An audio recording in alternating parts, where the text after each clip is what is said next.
I'm assuming that Palm would be checking with every one of his real hands here, too, to try to get BJT to put the rest of his chips in. I just put them all in here, with pretty much anything I had whatsoever. Yeah.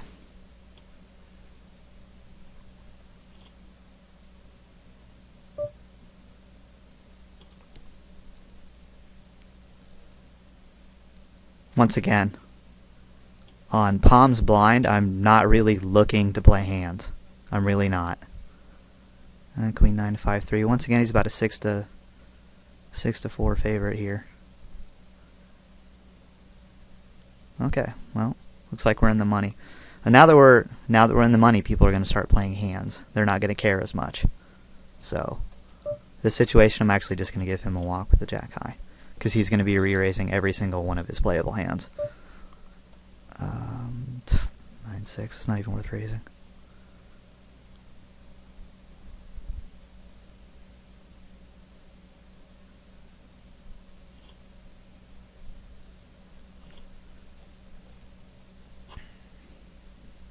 Now our dynamic has changed a lot, though, because I'm not scared of him anymore. I'm looking to win the tournament. So if this guy shoves, I'm calling with Queen Jack suited. I'm just going to check. And I flop top pair, I'm going to bet. And I expect him to fold the vast majority of hands. Although, with Queen 10 and 2 hearts, it is possible he could have some kind of draw, but he doesn't. Queen 8. I'm going to fold this. And it's not all about pot odds, it's about the O famine. If he picks up any kind of real hand whatsoever and we both just limp, then that's a really easy raise. So I think that's a pretty good time to just fold there. You know, if I was suited, it gives me more ways to win. So I'm probably going to see a flop with it, but the way it is, Queen 8 offsuit. Also, Palm has been limping a lot of his hands. I actually think that he's been limping a lot of his hands you should be raising, which makes me less inclined to want to just limp along between with someone else left to act.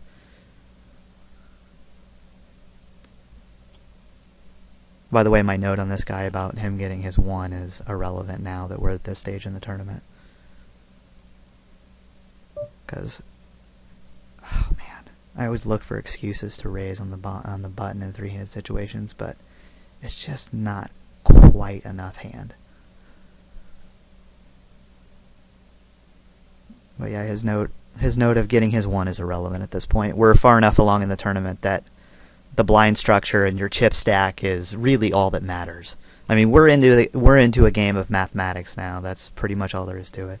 When you get to heads up, there's a little bit more leeway for, you know, expression and artsy play. But three-handed, I check behind here. No reason not to.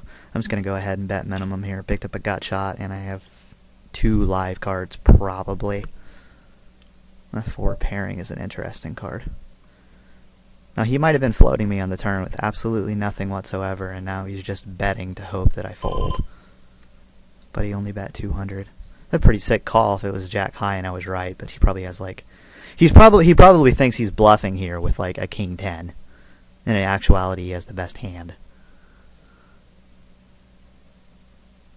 Let's see, the pot's 375. Now with antes in, it's not necessarily about how many big blinds your chip stack is. It's more about M. And I don't think I'm going to discuss M right now. You fans of Dan Harrington, who have read Harrington on Hold'em books, know what M is already, but I'm not going to discuss M right now, but it will be discussed in the future. This guy just went all in and got called by Queen Jack. And Queen Jack flops the joint. So, looks like we're heads up, which I'm excited about. I shouldn't have been here. I should have been on the rail a long time ago. I always like to type a little GL before we start the heads up, because I think heads up is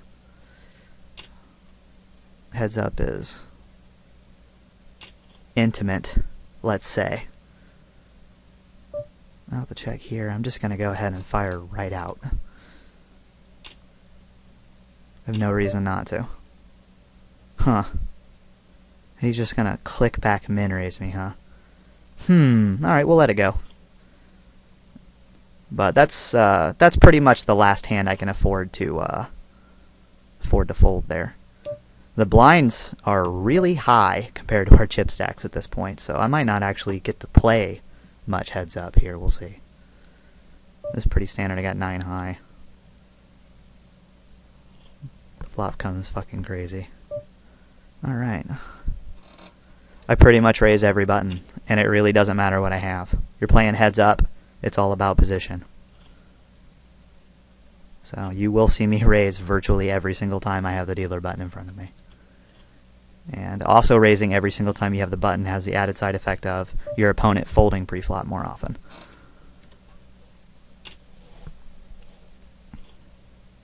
Huh. Just checks behind, huh? Well, I'm going to check behind here too. We'll keep the pot smaller. Jack. Now, I think I have the best hand still here the vast majority of the time.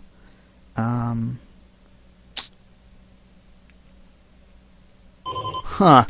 That's a way huge overbet right there. You know what? I'm going to give him the benefit of the doubt this one time. I mean, even if I call and he has, like, a jack, I still have outs. But I think I actually have the best hand here sometimes. Alright, we'll give him the benefit of the doubt in this pot, and this pot only.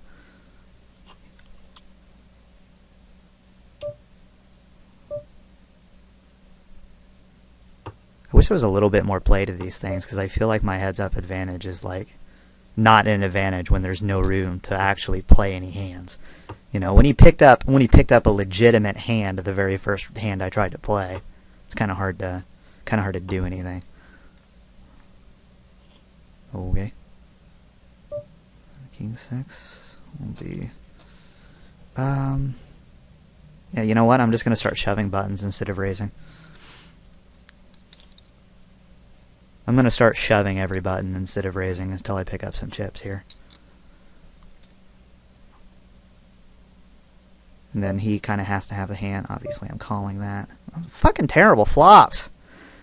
Jesus age. Can I flop a pair heads up? That'd be nice. I check behind here. Pretty much assuming that he has no chance of having a king at this point. Is it crazy to think that my jack high might actually be the best hand here a lot? Yeah, it is. You know what would be really crazy? If I actually... You know what? I'm going to fold this one. You won't see me fold a whole lot of buttons. Hardly ever, but I am going to fold this one. Just one. Just to show that I'm not raising every single button.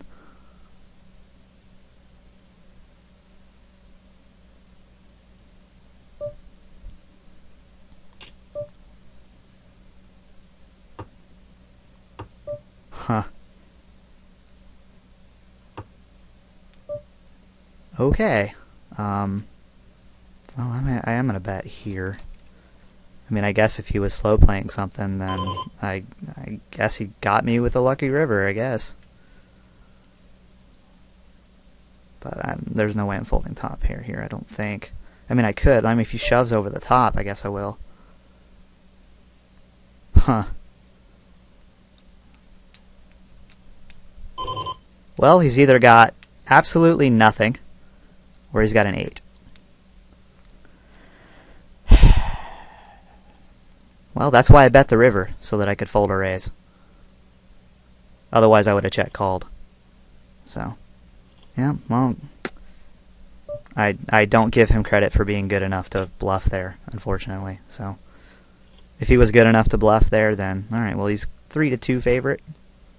I still need a 9 or a 7. Well, that sucked. I didn't actually get to play heads up. Oh well. I was really hoping that we'd actually have enough chips and be able to actually play heads up, but sometimes heads up goes like that. The other guy gets all the hands. Every time you try to make a move, he has a hand. But that happens. Alright, well, I hope you guys learned something, and this is the end of the first sit and go. I'm not sure what I'm going to do next. I'd like to hear you guys' suggestions. But if it's a multi-table tournament, I will let you guys know that that will be a very, very long series. because this video is only one table sit and go, and it's probably going to be like 6 parts. So, let me know what you think about the video, what you think I need to do next, etc. And, recommend to your friends. People that play poker that are struggling with low stakes or just want to get into playing money in general, send them my way. Thanks a lot, guys. Catch you later.